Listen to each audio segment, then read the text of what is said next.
Hello दोस्तों।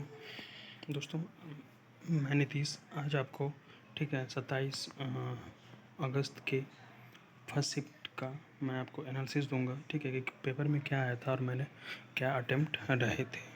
ठीक है, जैसा कि आप देख रहे हो कि सबसे पहले जो सेक्शन इस बार ओपन हो रहा है, क्योंकि आपने देखा कि पिछली बार एसबीआई क्लर्क में से इन्होंने जो है पैटर्न चेंज कर दिया। ठीक है, जैसे पहले इंग्लिश ओपन होता था, फिर क्वांट और फिर रीजनिंग, और पिछली बार रीजनिंग फिर क्वांट और फिर इंग्लिश ओपन होने लगा। इस बार आईपीएस ने भी यही चीज़ फॉलो करा।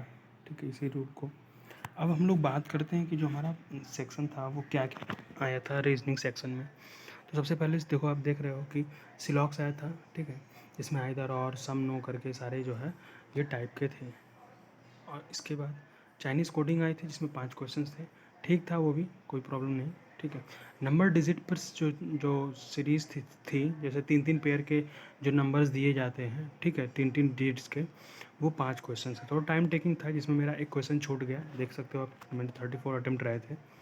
और एक डायरेक्शन डिसीजंस आया था, इसमें से 3 क्वेश्चन थे।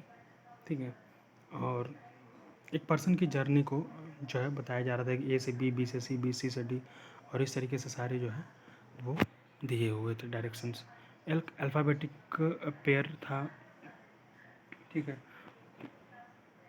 और उसके बाद आपका अल्फ़ाबेट वर्ड ऑपरेशंस का था, जिसमें जो नहीं काउंटिंग होती है हम लोग की। ठीक है, तो ये काउंटिंग पर बेस था। और उसके बाद 3 पजल आई थी, जिसमें पहली पजल थी वीक बेस, जो कि 7% 7 डे का था, ABCDEFGH। और उसके बाद जो है मंडे संडे ट्यूसडे, ये सारी चीज़ें। एक पैरेलल जो है रो पर 10 को पर्सन के जो है आपको क्वेश्चन दिए थे 5, तो ये हो गया। और एक बॉक्स बेस्ड पजल थी जो कि 8 बॉक्सेस दी हुई थी। अब इसमें मेरा टाइम जो कंज्यूम हुआ, सबसे पहले जब मैं कुछ मिसलिनियस करने के बाद जब वीक और जो है बेस की जो पज़ल थी उसको बनाया, उसके बाद मैं चला गया किस पे, पैरेलल रो पजल पे। और जब इसको बनाया तो उसमें एक लाइन हमें लग रही है वो, या तो मैं गलत पढ़ रहा था उस टाइम, कि वो नहीं डिकोड हो पाया और नहीं सेट हो पा रहा था। तो मैं उसको छोड़ के फिर और क्वेश्चंस करा। फिर उसके बाद फिर से मैं टाइम मेरा बचा, क्योंकि थोड़ा सा स्पीड मेंटेन करने की वजह से मुझे टाइम मिल गया, जिसकी वजह से मैं उसको बनाकर और फिर जो है सारे क्वेश्चंस कंप्लीट करे। तो ये मेरा रीजनिंग सेक्शन का पूरा ओवरव्यू रहा था। अब बात करते हैं क्वांट की। ठीक है, तो क्वांट में देखो तो आप इसमें क्या क्या दिया हुआ है। तो सबसे पहले मिसिंग नंबर सीरीज़ आई थी। ठीक, जिसमें मेरे 4 क्वेश्चंस अटेम्प्ट करे थे, 5 था। सिंप्लीफिकेशन 12 से 13 थी। ठीक है, जिसमें सिंप्लीफिकेशन सारे हो गए। लाइन ग्राफ डी आई थी, जिसमें 2 BHK और 3 BHK का PQ बार का वो दिया गया था, डेटा दी हुई थी, जिसमें 4-4 का गैप था। और ये क्वेश्चन ठीक था, बस इसमें एक क्वेश्चन के जो आंसर थे वो जो है वो क्वेश्चन थोड़ा लेंदी था, इस वजह से मैंने उसको नहीं अटेम्प्ट करा। तो DI के मैंने 4 ही क्वेश्चन अटेम्प्ट करे। और अरिथमेटिक थी 12 से 13, जिसमें आपको वो simple intent, compound interest, time and work, speed जो है, distance time, profit and loss जो है, प्रॉफिट एंड SPCP पे क्वेश्चन था। ठीक, एज पर था। फिर उसके बाद आपका मेंसुरेशन था। और इस तरीके के सारे टॉपिक दिए हुए थे।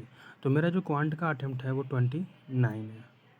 ठीक है, अब आते हैं हम लोग इंग्लिश वाले सेक्शन पे। तो इंग्लिश का देखो, अब तो इंग्लिश में क्या क्या था। इंग्लिश मेरे हिसाब से ठीक थी, क्योंकि बट इसमें जो मुझे थोड़ा सा लगा जो टाइम टेकिंग था वो आपका वर्ड स्वैपिंग था। क्योंकि वर्ड स्वैपिंग में अभी तक हमने जो देखा है, मैक्स टू मैक्स आपने देखा होगा कि 4-4 वर्ड को स्वैपिंग की जाती है। अब इसमें क्या है कि 5-5 वर्ड्स थे, ABCDE तक। ठीक, तो आरसी जो कि एक लोकेलिटी पर बेस था, जिसमें बताया गया था कि वो पंचायत है और इसमें इतने इतने विलेजेस हैं। उन विलेज में नंबर ऑफ़ फैमिलीज़ बताई गई थी। और इसके बाद उसमें एक स्कीम के बारे में इंट्रोडक्शन था, जिसको वो गांव में इम्प्लीमेंट किया। उस स्कीम का नाम रोशनी करके दिया हुआ था।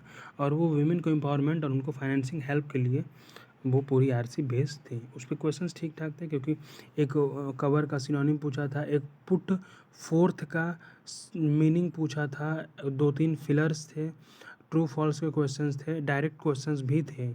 ठीक है, जैसे ये लाइन ऐसे है तो उसमें आपको आंसर करना था, सीधा सीधा पैराग्राफ्स उठाइए और आंसर कर लीजिए। तो ये थोड़ा ठीक लगा। ठीक है, क्योंकि मेरा वो कॉन्फिडेंस नहीं था कि मैं आरसी के अच्छे क्वेश्चंस करूँगा, बट करा है, ठीक है। फिर उसके बाद पैराजंबल आया। पैराजंबल भी ठीक ठाक था, क्योंकि उसमें एक ट्रेंड्स के बारे में बात करी जा रही थी कि 1990s में जो खाने को लेकर जो ट्रेंड थे उन पर क्या ओपिनियन रहा था, ठीक है। तो वो चीज़ें थी, वो ठीक ठाक था, क्योंकि देखो अब इसमें बताया गया है। और स्पॉटिंग एरर जो था वो 5-5 सेंटेंस करके था, ठीक है, कि इसमें चारों सही हैं या फिर चारों गलत हैं, ठीक है, या फिर कोई एक गलत है सेंटेंसेस में। और उसके लास्ट में आया था सिंगल फिलर्स। तो फिलर्स भी ठीक थे, मैंने सारे नहीं करे, क्योंकि एक दो का मुझे क्लियर नहीं हो रहा था, तो मैं उसको छोड़ दिया। और जो है एक आधा आरसी में क्वेश्चन छूट गया और एक स्पॉटिंग एरर में। तो जो टोटल मेरे अटेम्प्ट रहे थे वो 27 रहे थे, ठीक है।